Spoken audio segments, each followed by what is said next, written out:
আজকে হচ্ছে chicken korma recipe. আমি কিন্তু অলরেডি মোটামুটি সব কিছু গুছিয়ে নিয়েছি। আমি কড়াইতে তেল দিয়ে দিয়েছি। আমি এখানে কিছু চিকেন টক দই এবং লবণ দিয়ে কিছু ম্যারিনেট করে রেখেছিলাম। এখন এগুলো আমি একটু হালকা ফ্রাই করে নেব।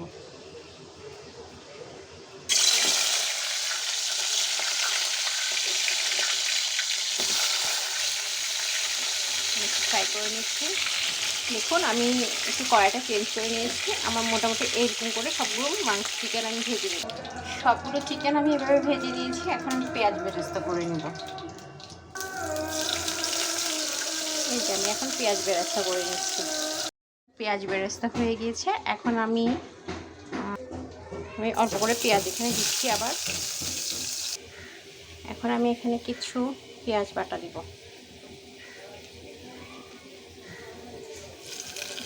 অল্প পরিমাণ পেঁয়াজ বাটা দিয়ে দিচ্ছি।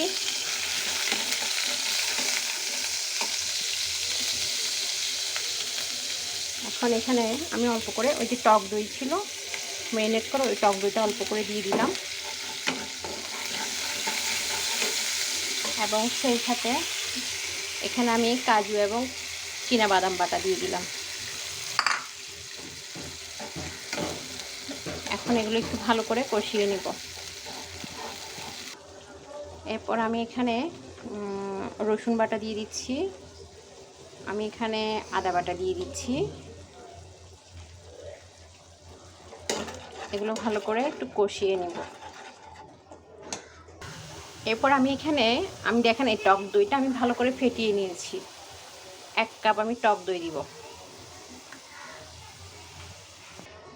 টক দইটা দিয়ে দিলাম। আমি এখানে ফেটিয়ে রাখা টক দই দিলাম। এখন আমি এটা খুব ভালো করে কষিয়ে নিচ্ছি। এরপর হচ্ছে আমি এখানে পরিমাণ মতো লবণ দিয়ে দিলাম। এরপর আমাদের এখানে মরিচ গুঁড়া দিতে হবে। আমি এখানে 1 চামচ পরিমাণ মরিচ গুঁড়া দিলাম। এখন দেখবেন আমাদের অনেক সুন্দর একটা কালার আসবে।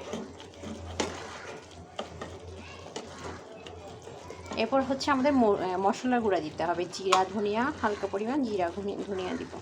এখানে অল্প পরিমাণ জিরা ধনিয়া গুঁড়া দিয়ে দিলাম। আপনারা দেখবেন যতক্ষণ পর্যন্ত তেলটা উপরে উঠে আসবে না ততক্ষণ পর্যন্ত এটা কষাতে হবে আমাদের। এখন এখানে আমার তেলটা কিন্তু উঠে আসছে। আমরা আরও একটা জিনিস এখানে অ্যাড করব, সেটা হচ্ছে অল্প পরিমাণ আমি টমেটো সস। আমি দেখুন অল্প পরিমাণ টমেটো সস দিচ্ছি।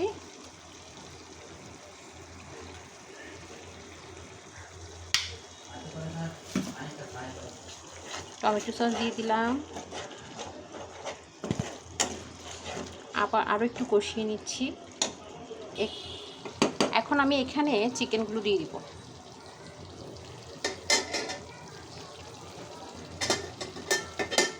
ভেজে রেখেছিলাম চিকেনগুলো, ওগুলো দিয়ে দিচ্ছি।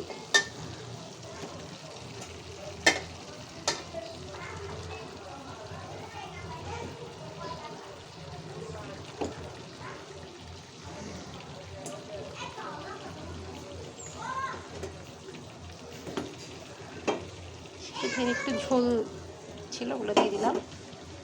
এখন আমি এখানে পেঁয়াজ বেরেস্তা দিয়ে দিব। দেখুন পেঁয়াজ বেরেস্তা দিয়ে দিচ্ছি।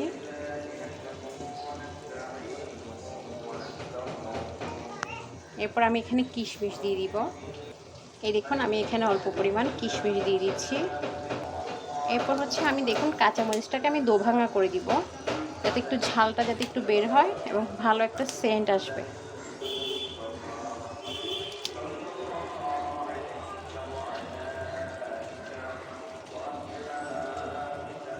এখন আমি এটা একটু নেড়ে চেড়ে দিব। দেখবেন এখানে চিকেনটা দেওয়ার পরে একটু পানি বের হবে। আমরা ওয়েট করব। এখানে আমাদের আরও কিছু জিনিস ব্যবহার করতে হবে। আমি আরেকটু পরে 10 মিনিট এটা এভাবে কষানোর পর হচ্ছে আমরা বাকি যা দেওয়ার আছে তা দিয়ে দেব। ঠিক আছে, এভাবে করে আরও 10 মিনিট আমি ঢেকে দিচ্ছি। ঢেকে দিয়ে এটা রান্না করব। দেখুন 10 মিনিট পর আমার পুরোপুরি কিন্তু মাংসটা কষানো হয়ে গেছে এবং তেলগুলো উঠে আসছে। এখন আমি এখানে একটু দুধ গুলিয়ে দিয়ে দিচ্ছি। কারো কাছে যদি লিকুইড দুধ থাকে তা দিবেন, না হলে পাউডার দুধ পানি দিয়ে গুলিয়ে দিয়ে দিবেন।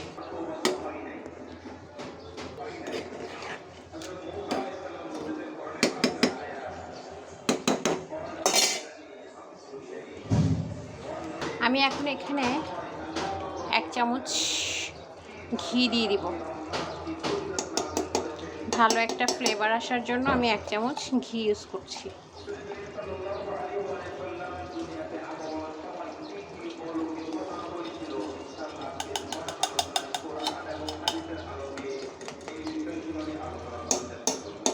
সেই সাথে আমি এখানে 1 চামচ আমি চিনি দিচ্ছি।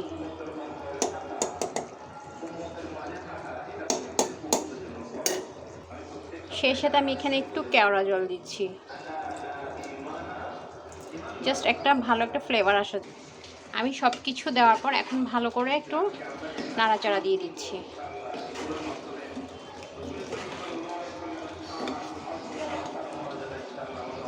দেখুন আমার কালারটা অনেক সুন্দর একটা কালার এসেছে।